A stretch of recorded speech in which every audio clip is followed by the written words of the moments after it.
TP-Link RE715X 6 range Wi-Fi range extender. How you can simply do it or set it up. What you will need is TP-Link RE715X plugged in power outlet, your existing Wi-Fi network name and password of phone or laptop.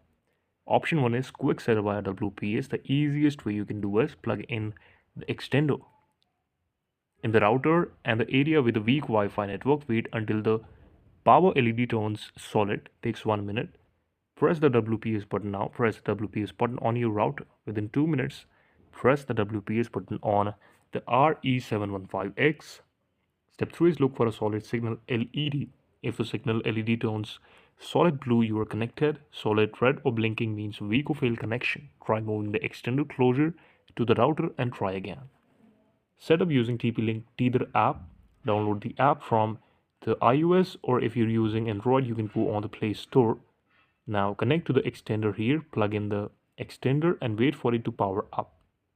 On your phone, go to Wi-Fi setting and connect to TP-Link extender, the name.